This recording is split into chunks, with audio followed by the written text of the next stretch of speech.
going on, everybody out there? This is Popular Stranger, and we are back at you again today with another MLB 16 The Show Diamond Dynasty episode of Risers and Fallers. It's our weekly roster prediction video. The upgrades come out tomorrow morning, and we're going to focus on a couple players that have been playing well recently and I think will deserve upgrades. As always, guys, leave it in the comments section if there's any cards or players that you think are going to get an upgrade. Feel free to leave it, suggest it. Let's jump on into it. We're going to go over another Colorado Rocky. I almost give you guys one of these every week. Maybe I'm a little biased because I watch them all the time, so they pass the eye test for me. But DJ LeMahieu, a very underrated player in my opinion. 323 average this season. Only 4 home runs. He's not a power hitter. We're not going to pretend that he is. And 25 runs batted in. Over the last 30 days, he has a 336 average. Over the last 15 games, 389 average. And over the last 7 games, a 462 average. Right now, compared to all other Major League Baseball players, he holds the number 8th overall batting average in baseball. And he's a Gold Glove second baseman. He made the All-Star team last year. Maybe they'll give him some respect in his fielding stats as well. But if he continues to hit for average like he is, I think we're going to see LeMahieu maybe get a 1 or 2 point increase. We're going to talk about the closer now for the Tampa Bay Rays, Alex Colome. Now, they lost Jake McGee in the trade to the Rockies last year, and they needed a closer, and this guy is filling in greatly. 19 saves on the season. That ranks among the top closers in the game right now. 0.90 ERA, very, very good. And opponents are only hitting 190 against him, so that's a really, really good batting average against. He's an 82 overall right now, and you can get this card for about 130 stubs. Even if he doesn't get an upgrade, I think it's a really good value. He's got great velocity. His velocity rating's only a 77, but he usually throws 95, 96, 97 with a mean slider. Go check that card out. We're going to talk about Nelson Cruz next. I teased him last week towards the end of the video. Now, he has cooled down a little bit this week, but keep in mind that the updates are always about a week behind, so maybe we're going to see him get a point or 2 increase. Year to date, he's hitting 300 with 16 home runs and 46 runs batted in, but over the last 15 games, that's where he's been at his hottest. 6 home runs, 13 runs batted in, and a 333 average, which has definitely helped him get to that 300 mark on his overall batting average. He's batting pretty evenly against right and left-handed pitchers. He has 8 home runs against each type, so maybe we'll see them even his power ratings out. Right now against right-handed pitching, it's a little bit lower than left-handed pitching.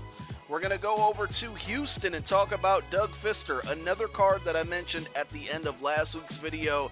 He's been pitching very, very well for a struggling Astros rotation, coming over from Washington and Detroit before that. Having another good season, 7-3, got off to a slow start, a 3.26 ERA, but over his last 4, that's what we want to focus on. And the reason I think he'll get an upgrade, over his last 4, he's 4-0, 2.23 ERA, only 3 earned runs over his last 19.1 innings pitched, and I think 2 of those came against the Cardinals this week. So he did have a 0, a shutout, and a 1-run game. Next up, we're going to talk about another pitcher, Steven Wright, from the Boston Red Sox, the knuckleballer, only a 78 overall. I think we might see him creep up into the 80s over his last 6 starts. He's 5-1 with a 2.81 ERA. Year to date, though, 8-4, 2.22 ERA. Now, again, keep in mind that these stats are a week behind. He did struggle a bit yesterday against the Orioles, giving up 3 earned runs, but the 2 starts before that, 0 earned runs both times, and he got wins in his last 3 starts as well. So he's pitching well. If this card gets an upgrade, knuckleballers are always hard to hit in online games. Now we're going to talk about Edwin Encarnacion. I can't believe I just said his name right. I always butcher it. Year to date, he's hitting a 251 average. Not that impressive, but 17 home runs, ranks among the league leaders in home runs. We all know Trumbo and Arenado now have 20, so he's not too far behind them. And 57 runs batted in. Over the last 15 games, he has 7 home runs, 19 runs batted in. And over the last 7 games, he has 5 home runs, 11 runs batted in, with a 346 average. So he's getting that average back up there. 11 of his 17 home runs and 37 of his 57 RBI have come against right-handed pitching, so maybe we'll see him get an increase in both contact and power against right-handed pitching. I think it's justified. So that's going to wrap it up for the cards that we want to focus on. Some other guys that I'm going to talk about: Carlos Gonzalez, we mentioned him last week. Over the last 15 games, 8 home runs, 19 runs batted in.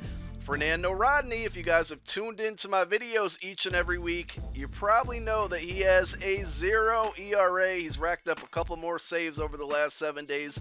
Ichiro Suzuki, got to give him props. We're not doing a This Week in Baseball episode. I did want to talk about him, but the old man's still hitting for good average. He's chasing Pete Rose. He's almost got 3,000 hits. We might see Ichiro get a couple bumps. Michael Fulmer, I keep telling you guys about this guy. He had another great outing this week. Please go get those cards. Zach Greinke, once again, another great outing. I think we're going to see him return to diamond form. And Kenta Maeda, this guy passes the eye test for me. I think that we're going to end up seeing him get a gold card by the end of the year. You might want to load up on his card now while it's a silver and it's cheap. We'll see you tomorrow, guys. Thanks for watching. Peace.